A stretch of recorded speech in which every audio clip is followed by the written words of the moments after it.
கர்த்தருடைய பரிசுத்த நாமத்திற்கு மகிமை உண்டாகட்டும். தேவன் நம்மை தெரிந்தெடுத்திருக்கிறார், நம்மை அழைத்திருக்கிறார் என்று சொல்லி இந்த நாட்களிலே நமக்கு அதிகமான ஒரு விசுவாசமும் நம்பிக்கையும் நமக்கு வேண்டும்.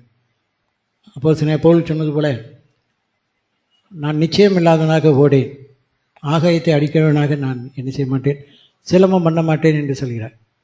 நிச்சயம் இல்லாதவனாக நான் ஓடேன் என்று சொல்கிறார். உண்மையாகவே எனக்கு ரட்சிப்பு, எனக்கு ஒரு நிச்சயத்தை தர வேண்டும், தேவன் என்னை அழைத்திருக்கிறார் என்று சொல்லி ஒரு நிச்சயம் நமக்கு வேண்டும். அநேக தேவனுடைய தாசர்கள், தேவனுடைய மனிதர்கள் ஒரு நிச்சயத்தோடு அவர்கள் ஜீவித்தார்கள்.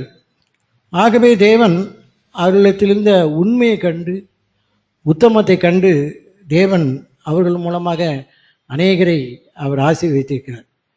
கடந்த நாட்களில் அதிகமாக என்னை தொட்ட வார்த்தை, சங்கீதக்காரன் சொன்னது, உத்தமமும் நேர்மையும் என்னை காக்க கடவுது, நான் உமக்கு காத்திருக்கிறேன் என்று சொல்லி சங்கீதம் 25 சொல்லப்பட்ட அந்த வார்த்தை என்னை அதிகமாக தொட்டது. உத்தமமும் நேர்மையும் என்னை என்ன செய்ய வேண்டும், காக்க வேண்டும். என் வாழ்க்கையில் எல்லா பகுதியிலும் ஒரு உத்தமமும் நேர்மையும் காணப்பட வேண்டும். அப்போஸ்தலனாகிய பவுல் சொன்னது போல, கர்த்தர் என்னை உண்மையிலிருந்து எண்ணி இந்த ஊழியத்துக்கு என்னை அழைத்திருக்கிறார் என்று சொல்லி தீமோத்தேயுவுக்கு அவர் எழுதும்போது விதமாக எழுதுகிறார், என்னை உண்மையிலிருந்து எண்ணி.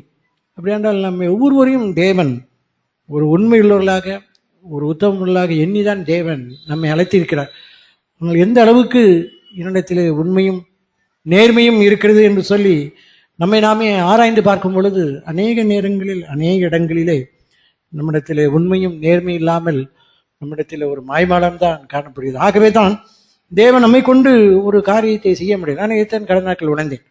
உண்மையாகவே நம் தேவனுக்கு உத்தமமும் உண்மையாய் நான் ஜீவிக்கும் பொழுது, ஆகவே தான் அப்போ இயேசு கிறிஸ்து ஒரு ஓமையை சொல்லும் பொழுது, உத்தமும் உண்மையான ஊழியக்காரனே என்று சொல்கிறார். உத்தமமும் உண்மையும் உள்ள ஊழியக்காரனே, நீ கொஞ்சத்தில் உண்மையாக இருந்தால் நீ அநேகத்துக்குள்ள என்ன செய், பிரவேசி என்று சொன்னார். அப்படி என்ற நாளிலே தேவன் நம்மிடத்தில் உண்மையும் உத்தமத்தையும் தான் தேவன் அதிகமாக இருப்பார். அப்படி என்றால், ஆண்டவரே, என்னுடைய வாழ்க்கையில் எல்லா பகுதியிலும் ஒரு நேர்மையான, ஒரு உண்மையான, ஒரு உத்தமமான வாழ்க்கை நான் வாழ்ந்து விடட்டும் என்று சொல்லி முழுதுமாய் அர்ப்பணிக்கும் பொழுது தேவன் நம்மை நிச்சயமாய் அவர் ஆசீர்வதிப்பார். இங்கு ஆதியாகமம் புத்தகத்திலே 17ஆம் அதிகாரத்திலே ஒரு 1ஆம் வசனத்தை வாசிக்கிறேன்.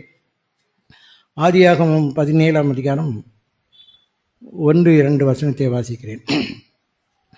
ஆபிரகாம் 99 வயதான போது கர்த்தர் ஆபிரகாமுக்கு தரிசனமாகி, நான் சர்வ வல்லமையுள்ள தேவன், நீ எனக்கு முன்பாக நடந்து கொண்டு உத்தமனாய் இரு, நான் உனக்கும் எனக்கும் நடுவாக என் உடன்படிக்கை ஏற்படுத்தி உன்னை மிகவும் திரளாய் பெருக பண்ணுவேன் என்றார். ஆண்டவர் சொல்கிறார், ஆபிரகாமை 99 வயதான போது. அதுக்கு முந்தின பகுதியை பார்க்கும் பொழுது 12ஆம் அதிகாரம், ஆதியாகமம் 12ஆம் அதிகாரத்திலே முதல் வசனத்தை வாசிக்கிறேன். கர்த்தர் ஆபிரகாமை நோக்கி, உன் தேசத்தையும் உன் இனத்தையும் உன் தகப்பனுடைய வீட்டையும் விட்டு புறப்பட்டு நான் உனக்கு காண்பிக்கும் தேசத்துக்கு போ, நான் உன்னை பெரிய ஜாதியாக்கி உன்னை ஆசீர்வதித்து உன் பெயரை பெருமைப்படுத்திய நீ ஆசீர்வாதமாய் இருப்பாய், நான் உன்னை அழைத்திருக்கிறேன். ஆண்டவர் ஒரு நோக்கத்தோடு தான் ஆபிரகாமை அவர் அழைத்திருக்கிறார்.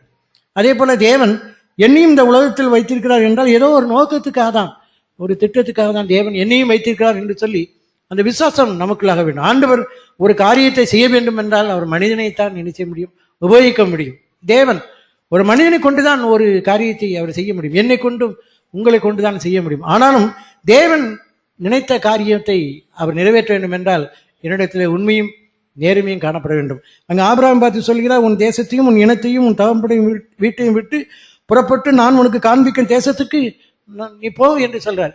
சொன்ன மாத்திரம் அல்ல, தேவன் நல்ல அருமையான ஆண்டவர். என்ன அப்படின்னா, ஆண்டவர் அப்படி சொல்லிவிட்டு உன்னை பெரிய ஜாதியாக்கி உன்னை என்ன செய்வேன், ஆசீர்வதிப்பேன் என்று சொல்ல. அதே போலதான் 17ஆம் அதிகாரத்தை பார்க்கும் பொழுது, நான் சர்வ வல்லமையுள்ள தேவன், நான் சர்வ வல்லமையுள்ள தேவன், நீ எனக்கு முன்பாக நடந்து கொண்டு உத்தமனா இரு, நான் சர்வ வல்லம். இதே போல இந்த நாட்களில் ஆண்டவர் நம்மை பார்த்து இப்படிதான் அழைக்கிறார், நான் சர்வ வல்லமையுள்ள தேவன். அவனுக்கு வயது 99 வயதான போது ஆண்டவர் அசாதமான காரியத்தை செய்கிற தேவன் என்று சொல்லி அவன் விசுவாசித்தான். அதன் ஆகவே அவர் சொல்கிறார், நான் சர்வ, நீ எனக்கு முன்பாக நடந்து கொண்டு உத்தமனாயிரு. அதுக்கு பிந்தநாசனை பார்க்கும்போது, நான் உனக்கும் எனக்கும் நடுவாக உடன்படிக்கை ஏற்படுத்தி உன்னை மிகவும் திரளாய் பெருக பண்ணுவேன் என்றார். உனக்கும் எனக்கும் நடுவாக ஒரு உடன்படிக்கை நினைச்சுவேன்.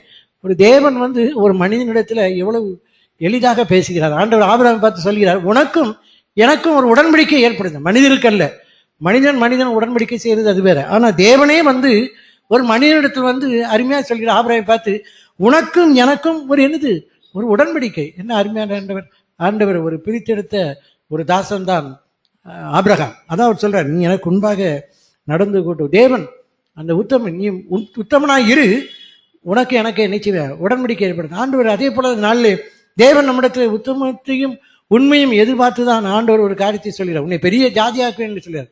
நான் காண்பிக்கும் தேசத்துக்கு நீ நிச்சயம் புறப்பட்டு போ, உன் தேசத்தையும் உன் இனத்தையும் உன் தகப்பன் வீட்டையும் விட்டு நிச்சயம் போ என்று சொல்கிறார். அவன் உண்மையாகவே அவன் தன்னுடைய தேசத்தையும் தன் இனத்தையும் தன் தகப்பனையும் விட்டு அவன் என்ன செஞ்சான், புறப்பட்டு போனான். வேதம் சொல்கிறது, காண்பிக்கும் தேசம் இன்னது என்று அறியாமல் புறப்பட்டு போனான் என்று சொல்லி எபிரேயரில் பார்க்கிறான். அப்படி என்றால் எந்த இடம் என்று தெரியவில்லை. இதே போல தேவன் என்னை அழைத்திருக்கிறார், தேவன் என்னை அழைத்திருக்கிறார் என்று சொல்லி நான் நிச்சயமுடையவனாக இருந்தால் நான் எதையுமே நான் நினைச்ச மாட்டேன், சிந்திக்க மாட்டேன். அதுதான் ஒரு உத்தம குணம். நான் இப்படி சிந்திக்கிறேன். உத்தமம் என்று சொன்னால் முழுதுமாய் தேவனையே சார்ந்திருக்கிறது. ஒரு பெர்சன்டேஜ் கூட மனிதனையோ பொருளாதாரத்தை நம்பாதபடி தேவனையே முழுவதுமாய் 100க்கு 100 சார்ந்திருப்பது தான் ஒரு உத்தமம். எப்படி ஒரு மனைவி புருஷனுக்கு ஒரு உத்தமையா இருக்கிறாரோ அதே போலதான் தேவன் நம்மை அழைத்திருக்கிறார். நான் தேவனுக்கு முன்பாக எப்படி இருக்க வேண்டும் என்றால் ஒரு உத்தமனாய், ஒரு உண்மையாய், நேர்மையாய் நடக்கும் பொழுது ஆண்டவர் சொல்ற, உன்னை பெரிய ஜாதியாக்குவேன், உனக்கும் எனக்கும் நினைச்ச ஒரு உடன்படிக்கையை ஏற்படுத்தி உன்னை மிகவும் திரளாய் நினைச்சுவேன், பெருக பண்ணுவேங்கிற. அதுக்கு பிந்தின பகுதியை பார்க்கும் பொழுது அநேக காரியங்களை அவருக்காக அவர் சொல்லுகிறார். இங்கே 12ஆம் அதிகாரத்தை பார்க்கும் பொழுது 2ஆம் வசனத்தை வாசிக்கிறேன். 12:2. நான் உன்னை பெரிய ஜாதியாக்கி உன்னை ஆசீர்வதித்து உன் பெயரை பெருமைப்படுத்தி நீ ஆசீர்வாதமாக இருப்பார், உன்னை ஆசீர்வதிக்கலை ஆசீர்வதிப்பேன், உன்னை சவிக்கலை சவிப்பேன், பூமியில் வம்சங்கள் எல்லாம் உனக்குள் ஆசீர்வதிக்கப்படும். பூமியில் வம்சங்கள் எல்லாம் உனக்கு நிச்சயம் ஆசீர்வதிக்கப்படும். தேவன் நம்மையும் விதமாக அழைத்திருக்கிறார். வாக்கு தத்துவத்தையும் அவர் தந்திருக்கிறார். அந்த வாக்கு தத்துவத்தை நான் சுதந்திரித்துக் கொள்ள வேண்டும் என்றால் என்னிடத்தில் உண்மையான ஒரு நேர்மையான ஒரு வாழ்க்கை. தேவன் என்ன சொல்கிறாரோ, ஆபிரகாமுக்கு அநேக காணப்பட்ட காரியம் என்ன என்றால், கர்த்தர் என்ன சொல்கிறாரோ என்று சொல்லி அவன் என்ன செய்தான், எப்பொழுதும் தேவனுக்கு முன்பாக அவன் ஆயத்தமாக இருந்தான். அவன் என்ன செய்தான், தேவனையே பார்த்து கொண்டிருந்தான். உண்மையாகவே எனக்கு என்னிடத்திலே ஒரு உண்மையும் உத்தமும் நேர்மையாக இருக்கும் பொழுது நான் தேவனையே தான் சார்ந்தேன். அவர் என்ன சொல்கிறார் அதுதான் இந்த நல்ல. தேவன் என்ன சொல்கிறார், அவர் என்ன சொல்கிறாரோ அதன்படி செய்யுங்கள். ஒரு உண்மையாக இருக்கிறேன் என்றால் தேவன் என்ன சொல்கிறாரோ அதைத்தான் நான், ஏனென்றால் நான் என்ன சொல்லுவோம், உத்தமமாய் ஜீவிக்க வேண்டும் என்று சொல்லி அந்த வாஞ்சியும் வைராக்கியம் என்னது இருக்கும் பொழுது அவர் என்ன சொல்றாரோ அதைத்தான் நான் நிச்சயமே வேற எதையுமே நிச்சய மாட்டேன், செய்ய மாட்டேன். ஏன்னா தேவன் எனக்கு எல்லாவற்றையும் அவர் நன்றாய் செய்வார். நான் அவர் விசுவாசித்திருக்கிறேன். நான் உத்தமமாய் தேவனை எண்ணிச்சு நான் பின்பற்றேன். ஆபிரகாமை பார்த்து அதான் ஆண்டவர் சொல்ல, எனக்கு முன்பாக நடந்து கொண்டு உத்தமனா இந்த நாளிலும் தேவன் இப்படி எனக்கு முன்பாக நடந்து கொண்டு, அப்படி என்றால் எல்லா காரியங்களிலும் ஆண்டவரே நான் முன்பாக நடக்கட்டும். ஆண்டவரே, நான் அநேக நேரங்களில் மனிதருக்கு முன்பாகவே நடக்கிறேன், மற்ற ஜனங்களுக்கு முன்பாக நடக்கிறேன். அப்படி இல்லை, தேவனுக்கு முன்பாக நடக்கிற வாழ்க்கை தான் ஒரு உத்தமம், ஒரு உண்மையான வாழ்க்கை. தேவன் நம்மிடத்தில் அதிகமாக எதிர்பார்க்கிறேன். ஆண்டவர் நினைச்சேன், உன்னை ஆசீர்வதிப்பேன், என்ன செய்வேன், உன்னை சபிக்கிறவர்களை நான் நினைச்சு சபிப்பேன், நீ யாரை ஆசீர்வதிக்க நான் அவங்களை நினைச்சுவேன். அருமையான வாக்கு தத்துவம். இந்த நாட்களில் எல்லா வாக்கு தத்தங்களும் தேவன் நமக்கு சுதந்திரமாக கூட, ஆனால் எல்லாவற்றையும் நான் சுதந்திரித்துக் கொள்ள வேண்டும் என்றால் என்னிடத்தில் ஒரு நேர்மையான ஒரு வாழ்க்கையை தான் தேவன் எதிர்பார்க்கிறார். அப்படி என்றால் ஆண்டவரே, நான் எல்லா சூழ்நிலையிலும் உண்மையே நான் எண்ணிச்சுவேன், பின்பற்றுவேன். ஆண்டவரே, சாவானாலும் எது வந்தாலும் ஆண்டவரே நான் உண்மையே நோக்கி பார்ப்பேன் என்று சொல்லி எந்த அளவுக்கு நம்மிடத்தில் உத்தமம் நேர்மையாக காணப்படும் பொழுது நிச்சயமாகவே ஆபிரகாமுக்கு கொடுத்த அதே ஆசீர்வாதத்தை தேவன் தர உண்மையிலோட இருக்கிறார். ஆனால் அநேக நேரங்களிலே நம்மை அறியாமலே நமக்கு ஒரு காரணம் நமக்குள்ளாக இணைச்சது என்றால் ஒரு சோர்வு உண்டாக்கிறது, ஒரு பயத்தை உண்டாக்கிறது. ஏனென்றால் தேவனை உத்தமமாய் பின்பற்றானால் தான். இங்கே பார்க்கிறோம், என்னாகமம் 13ஆம் அதிகாரத்தை ஒரு சம்பவத்தை பார்க்கிறோம். என்னாகமம் 13ஆம் அதிகாரம். ஆண்டவர் தேவன் மோசையை கொண்டு ஒரு கானான் தேசம் எப்படி இருக்குது என்று சொல்லி கோத்திரத்தில் ஒருவராக 12 கோத்திரத்திலையும் மனிதர்கள் அனுப்பி அது என்ன என்று பார்த்து கொண்டு வர சொல் என்று சொல்லி மோசே அந்த கோத்திரத்தில் ஒவ்வொருவருக்கும் அவர் கட்டளையிடுகிறார். 12 பேரும் அவர்கள் போகிறார். இங்கே பார்க்கிறோம், என்னாகமம் 13ஆம் அதிகாரம் 18-19 வாசிக்கிறேன். தேசம் எப்படிப்பட்டது என்றும் அங்கே குடியிருக்கிற ஜனங்கள் பலவான்களோ பலவீனர்களோ கொஞ்சம் பேரோ அநேக பேரோ என்றும் அவள் குடியிருக்கிற தேசம் எப்படிப்பட்டது, அது நல்லதோ கெட்டதோ என்றும் அவள் பட்டணங்கள் எப்படிப்பட்டது என்றும் அவள் கூடாரங்கள் குடியிருக்கிறோ கோட்டையில் குடியிருக்கிறோ என்றும் நிலம் எப்படிப்பட்டது, அது வளப்பமானதோ இளப்பமானதோ என்றும் அதில் விருட்சங்கள் உண்டோ இல்லையோ என்றும் பாருங்கள். தைரியம் கொண்டிருந்து தேசத்தின் கண்களை சிலவற்றை கொண்டு வாருங்கள் என்றான். அந்த காலம் திராட்சை செடி முதற்பழம் பழுக்கிற காலமாக இருந்தது. கானான் தேசம் எப்படி இருக்குன்னு சொல்லி ஆண்டவரே சொல்றாரு மோசேட்ட. அந்த முதல் வசனத்தை பார்க்கும்போது 13ஆம் அதிகாரம் முதல் வசனம் பார்க்கும்போது கர்த்தர் மோசேயை நோக்கி நினைச்சு அப்படி என்று சொல்லும் பொழுது 12 கோத்திரத்திலும் 12 பேரை ஆண்டவர் மோசேயின் மூலமாக சொன்ன உடனே 12 பேரும் ஆண்டவர் தெரிந்தெடுக்கிறார். தெரிந்தெடுத்து அவங்க எல்லாரும் அந்த தேசம் எப்படிப்பட்டது என்று சொல்லி பார்க்க போகிறாங்க. பார்த்த உடனே எல்லாரும் போயிட்டு வந்து செய்தியை சொல்கிறாங்க. இந்த செய்தியை சொல்லும் பொழுது நான் இப்போ அதுக்கு முந்தின ஒரு பகுதியை நான் வாசிக்கிறேன். 14ஆம் என்னாகமம் 14ஆம் அதிகாரம் 24ஆம் வசனம். என்னாகமம் 14:24. என்னுடைய தாசனாகிய காலை வேற ஆவி உடையவனாய் இருக்கிறபடினாலும் உத்தமமாய் என்னை பின்பற்றி வந்தபடினாலும் அவன் போய் வந்த தேசத்தில் அவனை சேரப்பண்ணுவேன். அவன் சந்ததியார் அதை என்ன செய்வார்கள்? சோர்ந்து அவன் வேற ஆவி உடையவனாய் இருந்து அவன் என்னை என்ன செஞ்சான்?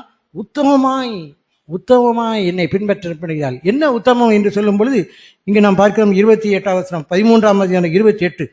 ஆனாலும் அந்த தேசத்தில் குடியிருக்க ஜனங்கள் பலவான்கள், பட்டணங்கள் அரணிப்பனவிகளும் மிகவும் பெரியவிடமாய் இருக்கிறது. அங்கே ஏனோக்கின் குமாரனை கண்டோம். அமிலேக்கு தென்புறமான தேசத்தில் குடியிருக்கிறார்கள். ஏத்தியரும் எப்ரியரும் எபூசியரும் எமோரியரும் மலை நாட்டில் குடியிருக்கிறார்கள். கானானியர் கடலருகையும் யோர்தான் நண்டிலே குடியிருக்கிறார்கள் என்றார்கள். 31. அவனோடு கூட போய் வந்த மனிதரோ நாம் போய் அந்த ஜனங்களோடு எதிர்க்க நம்மாலே கூடாது, அவர்கள் நம்மை பார்க்கிலும் பலவான்கள் என்றார்கள்.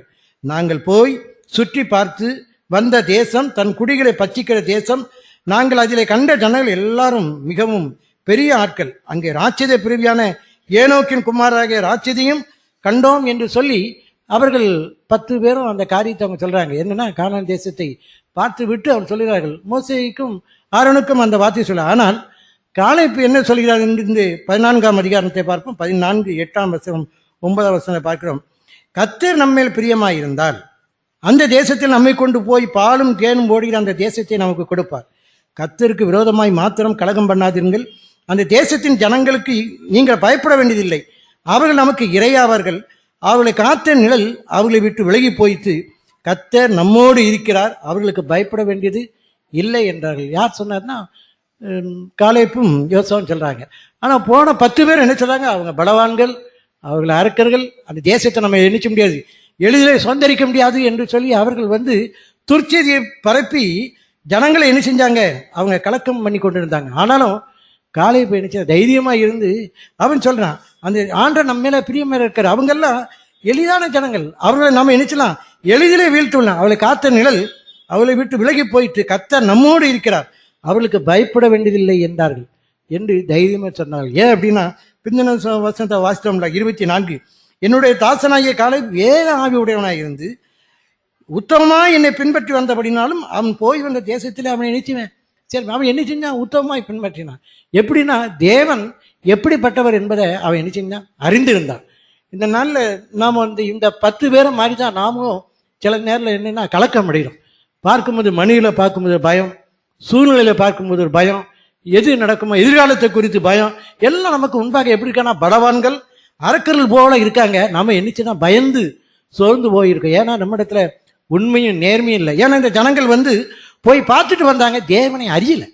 நான் எந்த அளவுக்கு நான் நேர்மையாக இருந்தேன் என்றால், எந்த அளவுக்கு உத்தமமாய் நான் இருந்தேன் என்றால் தேவனை பற்றிய அறிவு, அவர் எப்படிப்பட்டவர் என்பதை நான் அறிந்து கொள்ள. எப்படி ஆண்டு ஆபிரகாமை பார்த்து சொல்கிறார், நான் சர்வ வல்லமையுள்ள தேவன், நீ எனக்கு முன்பாக நடந்து கொண்டு உத்தமனாயிரு. நான் யார்? நான் சர்வ வல்லமையுள்ள தேவன். அதை என்ன செஞ்சான் ஆபிரகாம்? அதை முழுதுமாய் அறிந்தான். அதே போல காலேப் தான் சொல்லி வேற ஆவி உடையவனாய் இருந்தபடினால உத்தமமாய் பின்பற்றினான். இதே போல இன்னைக்கு உண்மையும் நேர்மை இல்லாதனால நம்ம அநேகரை பார்த்து சூழ்நிலை கண்டு எல்லாவற்றையும் பார்த்து நம்ம பயப்படுறோம். ஆனா காலேப்பினிடத்துல இருந்து வேற ஆவி, ஒரு உத்தமன், அவன் தேவனையே பார்த்தான். தேவனை பார்க்கும் பொழுது அவன் தைரியமா சொல்றான், கர்த்தர் நம்மோடு இருக்கிறான், அவளுக்கு பயப்பட வேண்டியது இல்லை என்று சொல்றான். ஆனா என்ன நாம என்னச்சுன்னா சூழ்நிலை கண்டு நம்ம பயப்படுறோம். இந்த நாளில் நம்ம ஆண்டுகிட்ட இருக்கிற ஆண்டவரே, இந்த நாளில் எதை கண்டும் நான் பயப்படாதபடி ஒரு உண்மையுள்ளவனாக நேர்மையுள்ளவனாக வேற ஆவி உடையவனாய் உத்தமமாய் உண்மை பின்பற்றும்படி எனக்கு உதவி செய்ய சொல்லும். நிச்சயமாய் ஆண்டவர் நிச்சயம் இரக்கம் பாராட்டுவார். நம்ம உத்தமமாய் நேர்மையாக இருக்கும் பொழுது தான் தேவன் எப்படிப்பட்டவர் என்பதை நான் அறிந்து கொள்ள முடியும். அதான் அப்போஸ்தலன் பவுல் சொல்லும்போது, நான் விசுவாசித்தது இன்னார் என்று அறிந்து கொள்ளேன், அவர் அந்நாள் வரைக்கும் நீ காத்துக்கொள்ள வல்லவர், நான் யார் என்று நான் அறிவேன். இந்த நாள் நம்ம தைரியமா சொல்லணுமா, நான் விசுவாசிக்க இன்னார் என்று அறிவேன், அவர் அந்நாள் வரைக்கும் என்ன செய்வார்? என்னை காத்துக்கொள்ள வல்லவராக இருக்கிறார். ஆண்டவரே, இந்த நாளில் நான் உண்மையை அறிந்து கொள்ளட்டும். ஆண்டவரை அறிந்து கொள்கிற அளவுக்கு ஒரு உண்மையும் நேர்மையும் நம்மிடத்தில் இருக்கும் பொழுதா தேவன் நம்ம நினைச்சுவார்னா வெளிப்படுத்தார். வேதம் அப்படின்னு சொல்லி உத்தமனுக்கு என்றும் கர்த்தர் துணை. உத்தமனுக்கு எப்பொழுதுமே ஆண்டவர் தான் நினைச்சவர் துணையா இருப்பார். எவ்வளவுதான் காரியங்கள் நடந்தாலும் ஆண்டவரே நீர் உத்தமனுக்கு நீர் யாரு துணையா இருப்பார். அதான் சங்கீதக்காரன் சொன்னா, உத்தமமாய் நடக்கிறவர்களுக்கு நன்மையை வழங்காம நினைச்ச மாட்டார், இருக்க மாட்டார். நான் உத்தமாய் நடக்கும் உண்மையாக நடக்கும்போது அவர் நன்மையை வழங்க. எப்படி நம்ம ஒரு இடத்துல வேலை படுத்து அவன் கண்டிப்பாக பணம் சம்பளம் கொடுக்குறாங்களோ அதே போல் நான் நேர்மையாக நடக்கும்போது ஆண்டவர் நன்மையை வழங்காமல் நினைச்ச மாட்டார், இருக்கவே மாட்டார். ஆண்டவரே இந்த நாளில் ஒரு நேர்மையான வாழ்க்கை, தேவனுக்கு பயப்படுற வாழ்க்கை நான் வாழட்டும் என்று சொல்லும்போது நிச்சயமாக தேவன் நம்மை ஆசீர்வதிப்பார். இங்கே பார்க்கிறோம் யோபுவின் புஸ்தகம் 1ஆம் அதிகாரம் 8ஆம் வசனத்தை வாசிக்கிறேன். யோபு 1:8. கர்த்தர் சாத்தானை நோக்கி, என் தாசனாகி யோபின் மேல் கவனம் வைத்தாயோ, உத்தமனும் சன்மார்க்கனும் தேவனுக்கு பயந்து பொல்லாப்புக்கு விலகினமாகி அவனைப் போல பூமியில் ஒருவனும் இல்லை என்றார். யோபின் மேல் கவனம் வைத்தாயோ, உத்தமனும் சன்மார்க்கனும் தேவனுக்கு பயந்து பொல்லாப்புக்கு என்ன செய்தான் விலகினான். உத்தமனாக இருந்தான், சன்மார்க்கனாக இருந்தான், தேவனுக்கு பயந்து பொல்லாப்புக்கு அவன் விலகினாக இருந்தான். இந்த சம்பவத்தை வாசிக்கிறேன். யோபு 2ஆம் அதிகாரம் அதில் பார்க்கிறோம். 7 வாசிக்கிறேன். யோபு 2:7. அப்பொழுது சாத்தான் கர்த்தருடைய சந்நிதி விட்டு புறப்பட்டு யோபின் உள்ளங்கால் தொடங்கி அவன் உச்சந்தலை மட்டும் கொடிய பற்கை கற்களால் அவனை வாதித்தான். அவன் ஒரு ஓட்டை எடுத்து தன்னை சுரண்டி கொண்டு சாம்பலில் உட்கார்ந்தான். அப்பொழுது அவன் மனைவி அவனை பார்த்து, நீர் இன்னும் உம்முடைய உத்தமத்தில் உறுதியாக நிற்கிறீரோ, தேவனை தூசித்து ஜீவனை விடும். ஆண்டவர் சாத்தான் சொல்லும் பொழுது, அவன் உத்தமனும் யோபின் மேல் கவனம் வைத்தாயோ, அவன் உத்தமனும் சன்மார்க்கனும் தேவனுக்கு பயந்து பொல்லாப்பை விட்டு விலகணுமாகி அவனை போல பூமியில ஒருவனும் இல்லை. ஆனால் இங்கு உச்சிலேருந்து உள்ளங்கால் வரைக்கும் கொடிய பற்களை ஓட்ட வைத்து அவன் சுரண்டி கொண்டிருக்கான். அவன் மனைவி பார்த்து சொன்ன வார்த்தை தான் என்னை அதிகமாக, நீர் இன்னும் உம்முடைய உத்தமத்திலே உறுதியாய் நிற்கிறீரோ, நீர் என்ன செய்யும், தேவனை தூசித்து ஜீவனை விடும். இதை நான் இப்படி சிந்தித்தேன். என்னுடைய மனைவி என்னை பார்த்து இந்த வார்த்தையை சொல்ல முடியுமோ, இன்னும் உம்முடைய உத்தமத்திலே உறுதியாக நிற்கிறீரோ என்று சொல்லும் பொழுது, நான் அது குறைவாக இருக்கிறேன் என்று சொல்லி தான் நான் அதிகமாக நான் உணர்த்தப்பட்டேன். நம்முடைய வாழ்க்கையிலும் அப்படி தான். நம்முடைய பிள்ளைகள் நம்மளை பார்க்கணும், மனைவி நம்மளை பார்த்து சொல்லணும், புருஷன் நம்மளை பார்க்கணும், இன்னும் உங்களுடைய உத்தமத்திலே இன்னும் உறுதியாக இருக்கிறீரா பார்த்து சொல்லி, நீ தேவனை தூசித்து நிச்சயம் ஜீவனை விடும். அப்போ யோபினுடைய உத்தமத்தை மனைவி பார்த்து சாட்சி சொல்கிறான். ஆனால் எந்த அளவுக்கு அவள் யோபு உத்தமனாய் ஜீவித்தான் என்று சொல்லி தான் நான் அதிகமாய் உணர்த்தப்பட்டேன். தேவன் இந்த நாளில் அப்படிப்பட்ட ஒரு வாழ்க்கையை தான் தேவன் எதிர்பார்க்குறேன். நம்முடைய வீட்டில் உள்ளவங்க, சபையில் உள்ளவங்க எல்லாம் நம்ம பார்க்கும் பொழுது, இந்த சகோதரன் ஒரு உத்தமமான ஒரு சகோதரன், ஒரு உத்தமமான ஒரு சகோதரி, தேவன் அவள் நடத்துகிற வாழ்க்கையை பார்க்கும் பொழுது தேவனுக்கென்று பயந்து பொல்லாப்புக்கு விலகிறவர்களுமாகிய இருக்கிறாங்க என்று அப்படிப்பட்ட ஒரு சவால் நடந்த வாழ்க்கை தான் தேவன் இந்த நாளில் நம்மளை அதிகமாக எதிர்பார்க்கிறார். அவனை பார்த்து சொல்றார், உங்களுடைய உத்தமத்தில் உறுதி பார்க்குற உங்களுடைய உத்தமம், உங்களுடைய நேர்மை இன்னும் இருக்கிற உச்சந்தலைந்து உள்ளங்கால் வரைக்கும் பறக்க இருக்கலாம் இருந்து ஓட்ட சுரண்டி எவ்வளோ வேதனைப்படுத்தி, ஆனாலும் அவன் கொஞ்சம் கூட தேவனை எண்ணிச்சில மறுதளிக்கலாம். சொல்லி 22 வருஷம் 1:22. இவை எல்லாவற்றிலும் யோபு பாவம் செய்யவில்லை, தேவனை பற்றி குறை சொல்லும். எல்லாவற்றிலும் யோபு எண்ணிச்சில பாவம் செய்யவில்லை, தேவனை பற்றி குறை சொல்லவும் இல்லை. நான் உத்தமனாக இருந்தால் என் வாய் எந்த விதத்திலும் தேவனுக்கு விரோதமாக என்ன செய்யாது, முறுமுறுக்காது. காலைப்பு ஆவி போல ஒரு வேற ஆவி, உத்தமமாய் நம்மை பின்பற்ற ஆவி தான் தேவனை எதிர்பார்க்கிறார். அப்படி இருக்கும் பொழுது நம்ம மற்றவங்க சொல்லுவாங்க, இன்னும் உங்களுடைய உத்தமத்திலே நீ மனைவி சொல்கிறான், அவள் உத்தமத்தை மனைவி தான் இன்னைக்கு அப்படிதான் இருக்கணும். மற்றவங்க சொல்லலாம், வெளியே இருக்கிற வேலை பார்க்குற ஆபீஸில் சொல்லலாம், ஆனால் மனைவி சொல்லணும், இன்னும் உங்களுடைய உத்தமத்தில் இருக்கிற பிள்ளைகள் நம்மளை பார்த்து சொல்லணும், இன்னும் ஒன்று உத்தமத்தில் நிலைக்கிறீங்களா அப்படி என்று சொல்கிற அளவுக்கு தேவன் அதைத்தான் எதிர்பார்க்கிறார். அப்படிப்பட்டவனை கொண்டு தான் தேவன் சொல்கிறார், அவன் முன்னிலையும் பார்க்கல பின்னிலையுமே தேவன் என்ன செஞ்சார், அதிகமாக ஆசீர்வதித்தார்.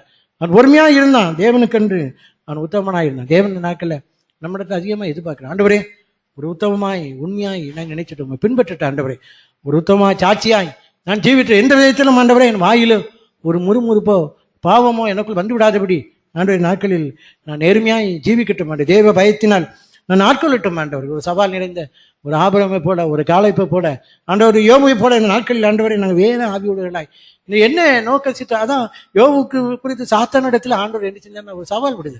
அவன் மேலே காண அவன் நினைச்ச மாட்டான், ஒரு நாளும் முறுமுறுக்க மாட்டான், அவன் ஒரு நாளும் பாவம் செய்ய மாட்டான் என்று சொன்னான். அதே போல தேவனுக்கு சவாலாக இருந்து சாத்தானுக்கு சவாலாக இருந்து தேவன் சொன்ன வார்த்தையை அவன் யோபு என்ன செஞ்சான், கடைசி வரைக்கும் தன் உத்தமத்தில் அவன் என்ன செஞ்சான், நிலைத்திருந்தான். அதே போல தேவன் இந்த நாட்களில் முடிவு பிறந்து நிலைத்து நிற்பனை ரசிக்கப்படும். முடிவு பிறந்த ஆண்டவரே எல்லா சூழ்நிலையிலும் நான் உண்மையே பின்பற்ற ஆண்டவரே, என் மரணமானாலும் சாவானாலும் எந்த சூழ்நிலையிலும் அப்போ பவுல் சொன்னது போல என்ன வந்தாலும் கிறிஸ்துவின் அன்பை விட்டு என்னை நிச்சய மாட்டாது, பிரிக்க மாட்டாது என்று நிச்சயத்திருக்க என்று சொல்லி ரோமர் கிழமை அப்படின்னு சொல்றாரு. பாவமோ மரணமோ வாழ்வோ சாவோ எதிர்காலமோ நிகழ்காரியமோ எதுவுமே கிறிஸ்துவின் அன்பை விட்டு என்ன செய்யாது பிரிக்க. ஏன் அப்படின்னா நான் ஆண்டவரை என்ன செய்யணும், தேவன் என்னை உண்மை வேண்டி என்ன நினைச்சிருக்காரு, அழைத்திருக்கிறார். பார்க்குறோம் பிலிப்பியர்கள் நிருபத்தில், பிலிப்பியர் 2ஆம் அதிகாரம். இங்கே அப்போஸ்தலனாகிய பவுல் தீமோத்தேயை பற்றி சொல்கிறத பார்க்குறோம். பிலிப்பியர் 2ஆம் அதிகாரம் 19ஆம் வசனத்தை வாசிக்கிறேன். அன்றியும் நானும் உங்கள் செய்திகளை அறிந்து மன தேர்தல் அடையும்படிக்கு சீக்கிரமாய் தீமோத்தேயை உங்களிடத்தில் அனுப்பலாம் என்று கர்த்தராகிய இயேசுவுக்குள் நம்பியிருக்கிறேன். பிலிப்பியர் 2:19. அது ஏனென்றால் உங்கள் காரியங்களை உண்மையாய் விசாரிக்கிறது என்னைப் போல மனதுள்ளவன் அவனேன்றி வேறொருவனும் என்னிடத்தில் இல்லை. மற்றவர்கள் எல்லாரும் கிறிஸ்து இயேசுக்குரியவர்களை தேடாமல் தங்களுக்குரியவர்களே தேடுகிறார்கள் என்று அவர் நினைச்சார். பிலிப்பு சபைக்கு அப்போஸ்தலனாகிய பவுல் தீமோத்தேயை குறித்து ஒரு சாட்சியை சொல்றார். என்ன சொல்றாருன்னா, உங்கள் காரியங்களை உண்மையாய் விசாரிக்கிறதுக்கு என்னைப் போல மனதுள்ளவன் அவனேன்றி வேறு ஒருவனும் நடத்த இல்லை அப்படிங்க. உண்மையாய் விசாரிக்கிறது பவுல் அப்படிதான். எப்படி அந்த உண்மையாய் விசாரித்தார்னு சொல்லி இங்கெல்லாம் பார்க்குறோம். பிலிப்பியர் 1ஆம் அதிகாரத்தில் பார்க்கணும். பிலிப்பியர் 1:7 பார்க்குறோம். 6:7 நான் வாசிக்கிறேன். நான் உங்களை நினைக்கிற பொழுதெல்லாம் என் தேவனை நினைக்கிறேன், சோத்தரிக்கிறேன். என் கட்டுகளிலும் நான் சுவிசேஷத்திற்காக உத்தரவு சொல்லிய திடப்படுத்தி வருகிறதிலும் நீங்கள் அனைவரும் எனக்கு அளிக்கப்பட்ட கிருபையின் மேல் பங்குகளானதால் உங்களை என் இருதயத்தில் தரித்து கொண்டிருக்கிற படியினாலே உங்களை எல்லாரையும் குறித்து நான் இப்படி நினைக்கிறது எனக்கு தகுதியாகும். உங்களை எல்லாரையும் நான் எதில் தரித்திருக்கேன், இருதயத்தில் நினைச்சிருக்கேன், தரிச்சிருக்கேன். அது எனக்கு நினைச்சது தகுதியாக இருக்கிறது. இயேசு கிறிஸ்துவின் ஒர்க்குமான அன்பினாலே உங்கள் எல்லாரும் மேலும் எவ்வளவோ வாஞ்சியா இருக்கிறேன் என்பதற்கு தேவனே எனக்கு சாட்சி. அந்த அளவுக்கு இருதயத்தில் அவர் நினைச்சிருக்காரு. பிலிப்பு பட்டணத்துடைய சபையாரை பார்த்து அவர் நினைச்சிருக்காரு, உங்களை எல்லாரும் என் இருதயத்தில் நினைச்சிருக்கேன், தரிச்சிருக்காரு. யார் சாட்சி அப்படின்னா தேவன் சாட்சி, தேவன் தான் சாட்சி. நான் அந்த அளவுக்கு இருக்கேன். அதே போல இங்கே தீமோத்தேயு சொல்றாரு, என்னை போல உங்களை உண்மையாய் விசாரிக்கிறது உங்கள் காரியங்களை உண்மையாய் விசாரி. இதனால நம்ம ஒவ்வொருத்தரையும் நம்ம எப்படி நம்ம விசாரிக்கிறோம், எப்படி நம்ம அவங்ககிட்ட பேசுகிறோம் அப்படின்னு பார்க்கும் பொழுது இந்த ஆவி உள்ளவங்களாக தான் இருக்கணும். உண்மையாய் உங்கள் காரியங்கள் உண்மையாய் விசாரிக்கணும். நான் சகோதரனை விசாரிக்கிறேனா, உண்மையாய் சகோதரி விசாரிக்கிறேனா என்று சொல்லி நாமே என்ன செய்யலாம், ஆராய்ந்து பார்க்கலாம். அவனை அன்றி என்னிடத்தில் என்ன இல்லை, ஒன்று இல்லை. மற்றவர்கள் எல்லாரும் கிறிஸ்து இயேசுக்கள் கூடாமல் தங்களையே நினைச்சாங்க. இன்னைக்கு அப்படி அவங்க என்ன செய்யறாங்க, தன்னையே நினைச்சாங்க. தங்களுக்குரிய காரியங்கள் தாங்க நல்லா இருந்தாலும் நல்லா இருக்குமே, தன்னுடைய குடும்பம், தன்னுடைய பிள்ளைகள், தன்னுடைய காரியம். ஆனால் நான் நினைச்சிடோம் மற்றவங்களை நினைச்சது பார்க்கறது இல்லை. ஆனால் அந்த தீமோத்தேயுவில் காணப்பட்டது என்னன்னா, அவன் கிறிஸ்து இயேசுக்குரியவர்களே தேடுறான். இதை நம்ம இப்படி சிந்தித்து பார்க்கும் பொழுது ஆண்டவர் இந்த கூட்டம் நம்ம வந்திருக்கிறோம், ஒரு பாடல் பாடுறோம், ஆராதனையில் இருக்கிறோம். ஆண்டவர் இருந்தால் எப்படி இருப்பார்? நான் ஆண்டவருக்குள்ளே தேடுறேன் அப்படின்னா என் வாய் நினைச்சதுன்னா சும்மாவே இருக்காது. நான் ஆண்டவர் துதிங்கள் என்று சொல்ல முடியல, நான் துதிப்பேன். பாடல் பாடும் பொழுது நான் சந்தோஷமாக பாடல் பாடுவேன். ஏன் பாடலை அப்படின்னா எனக்குரியதே நான் தேடி வீட்டில் வச்சிருக்கிறனால அது என்ன நடக்கும், இது என்ன நடக்கும், சோர்ந்து போய் வந்து சபையில் நான் நினைச்சா உட்கார்ந்துட்டு இருக்கேன். ஏன் அப்படின்னா எனக்குரியதே நான் தேட. அதனால தான் இன்னைக்கு நல்ல நான் உற்சாகமாக பாடல் பாட முடியல, தேவனை நினைச்ச முழு மனதோடு நினைச்ச ஆராதிக்க முடியல. ஆனால் இங்கு தீமையத்தை பார்க்கும் பொழுது மற்றவர்கள் எல்லாரும் கிறிஸ்து இயேசுக்குள்ளே தேடாமல் தங்களுக்குள்ளே, ஆனால் கிறிஸ்து இயேசுக்குறிகளே நினைச்சான். இதனால நம்ம சிரிச்சு பார்க்கணும், நான் ஆண்டவருக்குரியதே நான் தேடுறேன்னா. பிந்தின வசனம் பார்க்குறோம் 22. தகப்பனுக்கு பிள்ளை ஊழியம் செய்வது போல அவன் என்னுடனே கூட சுவிசேஷ நிமித்தம் ஊழியம் செய்தான் என்று அவனுடைய உத்தம குணத்தை நினைச்சிருக்கீங்க, அறிந்திருக்கீங்க. தகப்பனுக்கு பிள்ளை ஊழியம் செய்வது போல, தகப்பன் எப்படி பிள்ளைக்கு ஊழியம், பிள்ளையை பார்த்த உடனே அவன் எவ்வளோ இறக்கமாக, எவ்வளோதான் இதாக இருந்தாலும் தன்னுடைய பிள்ளை என்று சொல்லும் பொழுது நம்ம என்ன செய்வோம், எல்லாவற்றையும் மறந்துடும். ஒரு பலகீனமாக இருக்கும் பொழுதோ, இல்லைன்னா காய்ச்சல் இருக்கும் பொழுதோ, வியாதியாக இருக்கும் பொழுது எல்லாவற்றையும் நம்முடைய சுகத்தை, நம்முடைய நேரத்தை, நம்முடைய சில நேரத்துக்கு நாம கூட என்ன செய்வோம், சாப்பாடை கூட மறந்துடும். ஏன்னா எப்படியாவது குழந்தை சுகமடையாதா என்று சொல்லி அந்த அளவுக்கு நம்ம நினைச்சோம் தகப்பனுடைய மனது இருக்கும். அது வேதம் அப்படி தகப்பனுக்கு பிள்ளை ஊழிஞ்சது போல அவன் நினைச்சான் என்னோடு கூட இருந்து எப்படி அதே ஊழிஞ்சிக்கிறான். அவனுடைய உத்தம குணத்தை நீங்கள் நினைச்சிருக்கீங்க, அறிந்திருக்கீங்க. அவனுடைய உத்தம குணம் அப்படின்னால் தீமத்தில் காணப்பட்டது. இந்த நல்ல என்னுடைய காரியம் தான் என்கிட்ட என்ன இல்லைன்னா ஒரு உத்தமமான குணம் இல்லை. நான் யாருக்குரிய தேடினேன், என்னையே தேடுறேன். நான் இப்படி நான் சிந்தித்து பார்த்தேன், எனக்குரியவளே நான் தேடினேன் அப்படின்னா நான் உத்தமமாக நினைச்சல, ஆண்டவரை பின்பற்றல. யோபு அப்படி பின்பற்றல. அவன் நினைச்சிடான் ஆண்டவர் என்ன சொல்றாரோ அதுதான் செஞ்சான். அதனால அவன் நினைச்சிடான் ஓட்ட வச்சு சொல்றனாலும் அவன் நினைச்சிட தேவனை மறுதளிக்கல. ஆனால் அவன் தன்னுடைய பருக்கை கற்களை நினைத்திருந்தானா, தான் படுற வேதனை நினைத்திருந்தா என்ன செஞ்சுப்பான் ஆன்ற மாதிரி. ஏன்னா அவன் படுற வேதனையை பார்த்து மனைவியால் தாங்க முடியல. அதான் அவன் என்ன சொல்கிறான், நீங்கள் சாகுமான், செத்துரும் அப்படின்னு சொல்கிறான். ஏன் அப்படின்னு அவன் படுற வேதனை. ஆனால் என்ன அப்படின்னா, யோபு என் கண்கள் அல்ல, என் கண்கள் நினைச்சியும் அந்நியர்கள் என் கண்களே உண்மை நிச்சயம் காரணம் என் மீட்பர் உயிரோடு இருக்கிறார். கடைசி நாள் அவர் நினைச்சவர் ஞாந்தி பயின்ற நான் அறிவேன். யாரை பார்த்து நான் மீட்பையே பார்த்து நாம் இந்த நல்ல தேவனையே நான் எந்த அளவுக்கு நான் பார்க்கிறேனோ அப்பொழுதுதான் என் உத்தம குணம் வெளிப்படும். இந்த நல்ல எனக்குறிகளை நான் தேடாதபடி 23ஆம் வசனம், ஆகியால் என் காரியங்கள் இன்னும் நடக்கும் என்று நான் அறிந்தவுடனே அவனை அனுப்பலாம் என்று நினைத்திருக்கிறேன். இந்த காரியெல்லாம் நடக்கும், இப்படிலாம் பிரச்சனை இருக்கும் பொழுது என்னை போல மனதில் என்னையே மாறுதான். நான் எப்படி உங்கள் இதயத்தில் என்னை தரித்து கொண்டிருக்கேன், அதான் உத்தமம். உங்கள் இதயத்தை உண்மையாய் விசாரிக்கிற என்னை போல மனதில் வேற யாருமே இல்லை. இந்த நாளில் நான் தீமைத்தை உங்களை அவனோட உத்தம குணத்தை உங்களுக்கு தெரியும் சொல்லலாம். இந்த நாளில் தேவன் அப்படிப்பட்ட உத்தமில் தான் தேவன் சபையில் எதிர்பார்க்குறார். ஆண்டவர் உத்தமம் உண்மையான ஊழியக்காரனி என்று சொல்கிறார். ஆண்டவரே இந்த நாட்களில் நேர்மையாய் உண்மையாய் எந்த விதத்தில் மயமாலமாய் நான் ஜீவியம் பண்ணி விடாதபடி ஆண்டவரே இந்த நாளை தேவனுக்கு பயப்படுற பயம் என்னை ஆட்கொள்ளட்டும். ஆண்டவரே உனக்கு முன்பாக நடந்து கொண்டு உத்தமனாயிரு என்று சொல்லி எப்படி தேவன் ஆபிரகாமை அழைத்தவர், அதே போல காலைப்பு வேறு ஆவியனாக இருந்து அவனுக்கு வர்றதை பார்க்கும்போது சூழ்நிலை பார்க்கும் பொழுது அவன் எளிதாய் பார்த்தான். ஏன்னா அவன் தேவனை பார்த்தான் உத்தமமாக. இந்த நாளில் தேவனை நம்ம பார்க்கறதுனால தான் நமக்கு அநேக காரியங்கள் அநேக பிரச்சனைகள் நமக்கு பெரிதாக தெரியுது. ஆண்டவரே இந்த நாளில் நீர் பெரியவர், நான் சர்வ வல்லமில்லை தேவன் என்று ஆண்டவர் சொல்கிறார். நான் சர்வ வல்லமில்லை தேவன், நீ எதை குறித்து நிச்சயத்தை பயப்படாத என்று சொல்கிறார். அவங்களுக்கு முன்பாக ஒருத்தரும் உனக்கு நிச்சய முடியாது, எதிர்த்து நிற்கவே முடியாதுன்னு சொல்கிறார். ஆண்டவரே நீ என்னோடு கூட இருக்கிறத நான் நினைச்சேன் காணட்டான். அப்படியான ஒரு நேர்மையான வாழ்க்கை நான் வாழ்ந்து விட்டு என்று சொல்லி முழுதுமாய் தேவனுக்கு ஒப்பு கொடுக்கும் பொழுது நிச்சயமாய் தேவன் ஆசீர்வதிப்பார். கடைசி அந்த சங்கீதம் 25:8 மட்டும் சங்கீதம் 25:21 உத்தமமும் நேர்மையும் என்னை காக்க கிடவது, நான் உமக்கு என்ன செய்கிறேன் காத்திருக்கிறேன். இந்த வார்த்தை தினந்தோறும் சங்கீதத்தில் சில வசனங்கள் உண்டில்லை, என் வாயின் வார்த்தையும் இதயத்தின் தியானமும் நம்முடைய சமூகத்தில் பெரியதாக இருப்பது. அதே போல் ஒவ்வொரு நாளும் ஆண்டவரே நம்முடைய உத்தமம் நேர்மையும் என்னை நினைச்சிட்டும் காக்கட்டும், நான் உமக்கு நினைச்சினேன் காத்துக்கிறேன். இந்த வசனத்தை சிந்திக்க முடியாது சிந்தித்தேன்.